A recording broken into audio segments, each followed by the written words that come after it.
السلام علیکم دوستو، آج کی اس ویڈیو میں ہم آپ کو بتائیں گے کہ ایک قوم لوط کی طرف شیطان نے کس کو بھیجا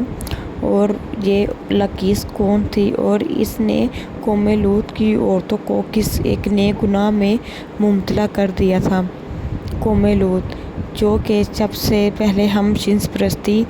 کے طور پر قوم مانی گئی۔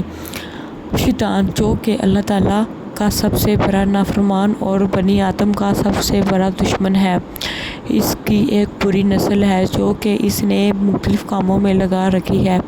ابلیس کی بیٹی لکیس جو کہ شیطان اور جنوں میں سے سب سے زیادہ خوبصورت تھی، شیطان نے اس کو قوم لوط کی طرف بھیجا کہ تم اس قوم کی طرف ایک خوبصورت عورت بن کر جاؤ اور ان کی عورتوں کو ہم جنس پرستی ہی کا طریقہ بتلاؤ اور ان کو سکھاؤ کہ ہم جنس پرستی ہی کیا ہے اور ہم عورتیں مردوں کے بغیر ایک دوسرے سے کیسے رہ سکتی ہیں۔ لکیس ایک خوبصورت عورت کے روپ میں قوم لوط کی طرف گئی اور ان قوم کی عورتوں کو ہم جنسی کا طریقہ سکھلایا۔ اس طرح اس قوم میں ہم جنس پرستی اتنی عام ہو گئی کہ عورتوں مردوں میں کوئی بھی مساوات نہ رہی۔ چوک چوراہوں، محفلوں، ہر ایک جگہ میں وہ ہم جنس پرستی کرنے لگے، یہاں تک کہ اگر کوئی باہر سے مہمان یا مسافر بھی گزرتا تو وہ مرد اس کو پکڑ کر بھی اپنی ہوس کا نشانہ بنا دیتے۔ جب حضرت لوط کو اس بات کا علم ہوا تو انہوں نے اس قوم کو اللہ تعالیٰ کے عذاب سے ڈرایا اور کہا کہ یہ ایک شیطانی عمل ہے اور یہ ایک شیطان کا کھیل اور اس کا رچایا ہوا کھیل ہے، آپ سب اس سے دور ہو۔ لیکن اس قوم نے حضرت لوط کی ایک نہ سنی اور ان کو ذلیل اور رسوا کر کے اپنی قوم سے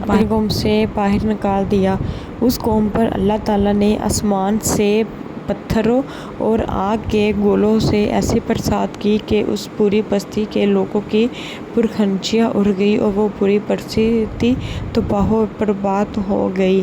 اس طرح اس بستی میں لکیس جس نے ہم جنس پرستی کی عادت کو عام بنایا تھا، اللہ تعالیٰ نے اس کی پوری بستی کو تباہ و برباد کر دیا۔ لیکن شیطان آج بھی اپنے ارادے میں پکا ہے اور وہ آج بھی عورتوں مردوں مسلمانوں کو اللہ تعالیٰ کی راہ سے دور کرنے